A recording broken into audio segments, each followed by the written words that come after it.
Right. ఢిల్లీలో TDP అధినేత చంద్రబాబు, జనసేన అధినేత పవన్ కళ్యాణ్ పర్యటన ముగిసింది. కేంద్ర హోంమంత్రి అమిత్ షాతో చంద్రబాబు, పవన్ కళ్యాణ్ మరోసారి భేటీ అయ్యారు.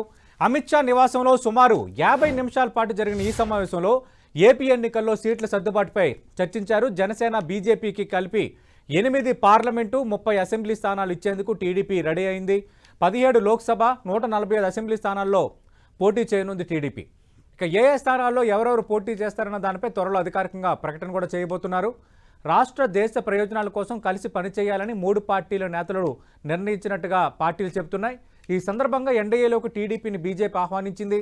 త్వరలో జరగబోయే ఎన్డీఏ భేటీకి టీడీపీ హాజరయ్యే అవకాశం కనిపిస్తోంది. అసలు ఈ 50 నిమిషాల సమావేశంలో ఏమేమి జరిగింది, ఏ సీట్లపై చర్చ జరిగింది, మరిన్ని వివరాలు అందించడానికి మా ఢిల్లీ ప్రతినిధి గోపి సిద్ధంగా ఉన్నారు. గోపి, ఎన్డీఏలో టీడీపీ చేరడం దాదాపు సిద్ధమైందంటున్నారు. ప్రధానంగా నిన్నటి నుంచి కూడా ఈ పోటీ చేసే సీట్ల పైన, అలాగే పోటీ చేసే సీట్ల నెంబర్ పైనే పూర్తిగా ఇద్దరి మధ్య కొంత చర్చ జరిగిన వాతావరణం. ఫైనల్గా కన్క్లూజన్కి వచ్చినట్టయినా ఎప్పుడు ప్రకటన వెలువడే అవకాశం ఉంది? అసలు ఏం జరిగింది ఢిల్లీలో?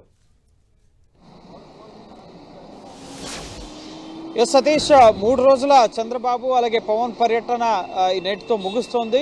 కేవలం ఒక అధికారిక ప్రకటన కోసం వెయిట్ చేస్తున్నారు. జేపీ నడ్డా కార్యాలయం నుంచి బీజేపీ జాతీయ పార్టీగా, ఎన్డీఏకి ముఖ్యంగా మూలమైన పార్టీగా బీజేపీ ఉంది కాబట్టి ఆ పార్టీ నుంచి ఒక అఫీషియల్ స్టేట్మెంట్ ఏపీలో పొత్తులు అలాగే సీట్ల సర్దుబాటుకు సంబంధించి, టీడీపీ ఎన్డీఏలో చేరికకు సంబంధించి ఒక అధికారిక ప్రకటన రావాల్సి ఉంది. ఆ ప్రకటన కోసం వేచి ఉండమని చెప్పి జేపీ నడ్డా చెప్పారు. అందులో భాగంగానే ప్రస్తుతం చంద్రబాబు, పవన్ కళ్యాణ్ ఢిల్లీలోనే వెయిట్ చేస్తున్నారు. అశోక రోడ్ 50 గల్లాజయదేవ్ నివాసంలో చంద్రబాబు ఉన్నారు, అలాగే తాజ్ మాన్సింగ్ హోటల్లో పవన్ కళ్యాణ్ ఉన్నారు. ఒక అఫీషియల్ అనౌన్స్మెంట్ వచ్చిన తర్వాత ఇటు వీళ్ళిద్దరూ కలిసి విజయవాడ వచ్చే అవకాశం కనిపిస్తోంది. మీడియాని అడ్రస్ చేసే అవకాశం అయితే ఇప్పటి వరకు లేదు. బీజేపీ నుంచి అఫీషియల్ స్టేట్మెంట్ వచ్చిన తర్వాత ఎవరెవరు ఎక్కడెక్కడి నుంచి పోటీ చేస్తారు, ఎన్ని సీట్లు, ముఖ్యంగా ఏ పార్టీ ఎన్ని సీట్లలో పోటీ చేయబోతుంది అన్నది ఒక స్పష్టత వచ్చే అవకాశం ఉంది. కానీ ఒకటి మాత్రం స్పష్టం, టీడీపీ ఎన్డీఏలో భాగస్వామి కాబోతోంది. దీనికి సంబంధించి మార్చి 14న జరిగే ఎన్డీఏ కూటమి సమావేశానికి సంబంధించి టీడీపీ జనసేన ఆహ్వానించినట్లుగా కూడా తెలుస్తోంది. 2018లో ప్రత్యేక హోదా, విభజన హామీలు అమలు చేయడం లేదని చెప్పి ఎన్డీఏ నుంచి బయటకు వచ్చారు. కానీ ఇప్పుడు మళ్ళీ అదే రాష్ట్ర ప్రయోజనాలకు నష్టం జరుగుతుందని ఆనాడు బయటకు వచ్చారు. ఇప్పుడు మళ్ళీ రాష్ట్ర ప్రయోజనాల కోసం, రాష్ట్ర అభివృద్ధి, దేశాభివృద్ధి కోసం ఎన్డీఏలో చేరుతున్నామని చెప్పి చెప్తున్నారు. దీనికి సంబంధించి అధికారిక ప్రకటన జేపీ నడ్డా కార్యాలయం నుంచి మరి కాసేపట్లో రాబోతోంది. అలాగే సీట్ల సర్దుబాటు అంశం పైన ముఖ్యంగా సుదీర్ఘ మంతనాలు ఏవి కూడా ఢిల్లీ వేదికగా జరగలేదు. గురువారం రాత్రి సమావేశం జరిగింది. గంటన్నర పాటు అమిత్ షా నివాసంలో జేపీ నడ్డా, అమిత్ షాతో చంద్రబాబు, పవన్ కళ్యాణ్ చర్చలు జరిపారు. ఆ రోజు 30 సీట్లు అసెంబ్లీకి కలిపి, జనసేన బీజేపీకి కలిపి 30 అసెంబ్లీ సీట్లు, అలాగే 8 లోక్సభ స్థానాలకు సంబంధించిన ప్రతిపాదనని ఆ రోజే టీడీపీ ఉంచడం జరిగింది. ఆ ప్రతిపాదన ఉంచిన తర్వాత బీజేపీ ఎక్కువ స్థానాలు డిమాండ్ చేయడం జరిగింది. 8 సొంతగా తామే పోటీ చేస్తామన్న డిమాండ్ని బీజేపీ చేయడం జరిగింది. అలాగే లోక్సభ అసెంబ్లీ స్థానాలకు కూడా 13 నుంచి 15 స్థానాల వరకు పోటీ చేస్తామని చెప్పి కోరడం జరిగింది. దీనికి ముఖ్యంగా అక్కడ ఉన్న స్థానికంగా ఉన్న పరిస్థితులు, వారి ఓట్ బ్యాంక్, బీజేపీకి ఉన్న ఓటు శాతం, అలాగే గెలిచే అవకాశాలు, వీటన్నింటినీ దృష్టిలో ఉంచుకుని టీడీపీ ఈ ప్రతిపాదనలో ముఖ్యంగా వెనక్కి తగ్గినట్లుగా కూడా తెలుస్తోంది. 8 లోక్సభ అలాగే 30 అసెంబ్లీ అనేవి కన్ఫర్మ్ అయిపోయినట్లుగా కూడా తెలుస్తోంది. అయితే ఇందులో బీజేపీ, జనసేన కొంత సర్దుబాటు చేసుకునే అవకాశం ఉంది. 6 లోక్సభ స్థానాలకు బీజేపీ పోటీ చేస్తుందా, లేక 5 స్థానాలకు పోటీ చేస్తుందా, జనసేన 2 లోక్సభ స్థానాలకు పరిమితం అవుతుందా, అలాగే ఇటు ఎన్ని అసెంబ్లీ సెగ్మెంట్స్కి పోటీ చేస్తుందో అనేది కూడా ఇటు ఈ 2 పార్టీలు కూడా, జనసేన బీజేపీ మధ్య ఉన్న అండర్స్టాండింగ్లో భాగంగా వారు ఒక అవగాహనకు వచ్చే అవకాశం కనిపిస్తోంది. కానీ బీజేపీ, మనకంతున్న సమాచారం ప్రకారం బీజేపీ మాత్రం 6 లోక్సభ స్థానాల్లో పోటీ చేయబోతున్నట్లుగా తెలుస్తుంది. ఇందులో అరకు, రాజమండ్రి, అలాగే నర్సాపురం, తిరుపతి, హిందూపుర, రాజంపేట, అలాగే ఏవైతే 3 స్థానాలు జనసేనకు అనుకున్నారో, అనకాపల్లి, కాకినాడ, మచిలీపట్నం, ఇందులో మచిలీపట్నం నుంచి బీజేపీ పోటీ చేసే అవకాశాలు ఎక్కువగా కనిపిస్తున్నాయి. ఓవరాల్గా 6 లోక్సభ, మొత్తంగా 8 లోక్సభ అడిగారు వాళ్ళు. కానీ ఇటు బీజేపీ, జనసేనతో కలిపి ముఖ్యంగా 8 స్థానాలకి చంద్రబాబు అంగీకరించినట్లుగా తెలుస్తుంది. దీనికి సంబంధించి ఒక అధికారిక ప్రకటన, ఈ సీట్ల సర్దుబాటు విషయంలో కూడా స్థానికంగా ఉన్న సామాజిక సమీకరణాలు కానీ, ఓటు శాతం కానీ, అక్కడ ఏ పార్టీ బలంగా ఉంది, ఎవరు పోటీ చేస్తే గెలుపొందే అభ్యర్థి ఉంటారు అన్న అంశాలన్నీ పరిగణలోకి తీసుకున్న తర్వాత ఈ ఏకాభిప్రాయానికి వచ్చినట్లుగా తెలుస్తోంది. ఒక అధికారిక ప్రకటన అయితే ఈరోజు రాబోతోంది. జేపీ నడ్డా కార్యాలయం నుంచి ప్రకటన వెలువడిన వెంటనే వీరిద్దరు కూడా విజయవాడ బయలుదేరి వచ్చే అవకాశం ఉంది. అక్కడే మీడియాను అడ్రస్ చేసే అవకాశాలు ఎక్కువగా ఉన్నాయి. సో ఖచ్చితంగా ఈ సీట్ల సర్దుబాటు విషయంలో నెగోషియేషన్స్ జరిగాయి. వీళ్ళు నిన్నంతా కూడా మళ్ళీ భేటీ అవ్వడానికి ముఖ్యంగా ప్రయత్నించారు. కానీ నిన్న ఒడిశా అలాగే మహారాష్ట్రకు సంబంధించిన పొత్తులు ఇతర సమావేశాల్లో బిజీగా అమిత్ షా ఉండడంతో నిన్న సమావేశం వీలు పడలేదు. అలాగే నిన్న ప్రధానంగా బీజేపీ నాయకత్వం పురంధేశ్వరి, సోమవీరాజ్ ఇటువంటి నేతలతో కాంటాక్ట్ అయ్యారు. టీడీపీ ఇన్ని సీట్లే ఇస్తామంటుంది, మనకు అక్కడ గెలిచే అవకాశాలు ఎట్లా, ఏ సీట్ని వదులుకోవాలి, ఏ సీట్ని ఖచ్చితంగా తీసుకోవాలి అన్న అంశాలకు సంబంధించి రాష్ట్ర నాయకత్వంతో కూడా జాతీయ నాయకత్వం చర్చలు జరపడం జరిగింది. సో ఓవరాల్గా అయితే కొంత త్యాగానికి ఇప్పుడు ఈ రెండు పార్టీల మధ్య టీడీపీ బీజేపీ మధ్య జనసేన కొంత నష్టపోయే అవకాశం కనిపిస్తోంది. సో చూడాలి స్థానిక నేతల్ని ఎట్లా ముఖ్యంగా ఏకాభిప్రాయపరుస్తారు, ఎట్లా సద్దుమణిగిస్తారు అసంతృప్తుల్ని అనేది కూడా మనం వేచి చూడాలి. సో ఒక అధికారిక ప్రకటన వచ్చిన తర్వాతనే ఏ సీట్లో ఎవరు పోటీ చేయబోతున్నారు అనేది కొంత స్పష్టత వస్తుంది. సతీష్.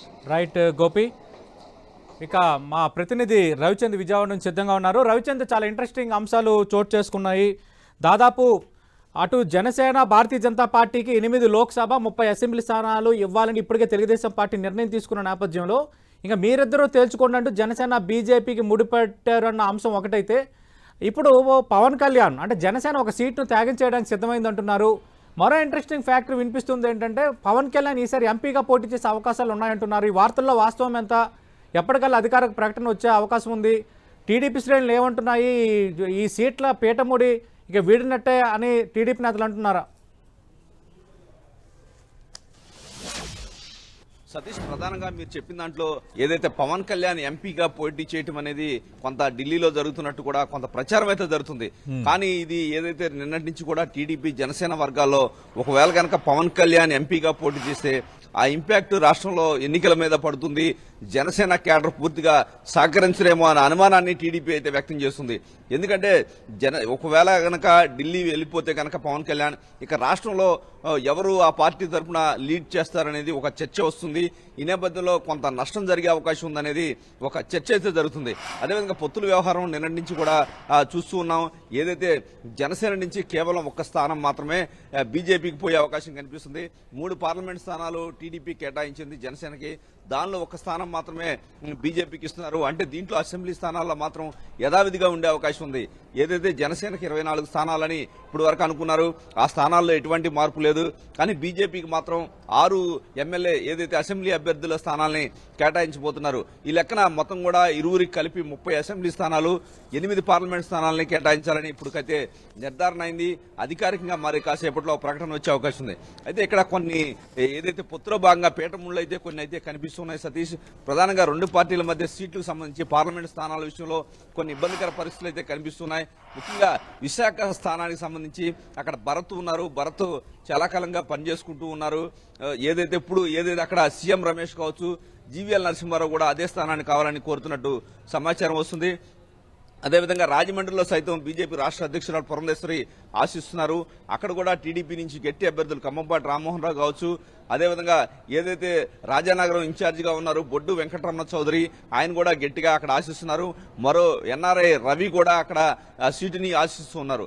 ఇదేవిధంగా రాజంపేటలో కూడా ఏదైతే నరహరి అని టీడీపీ నుంచి ఉన్నారు, అక్కడ కిరణ్ కుమార్ రెడ్డి అని చెప్పి ఇప్పటివరకు ప్రచారం జరుగుతుంది. నరహరి ఉన్నారు. అదేవిధంగా సుఖవాసి సుబ్రహ్మణ్యం కూడా టీడీపీ నుంచి రేసులో ఉన్నారు. అదేవిధంగా హిందూపురం చాలా ఇంట్రెస్టింగ్ గా ఉంటుంది.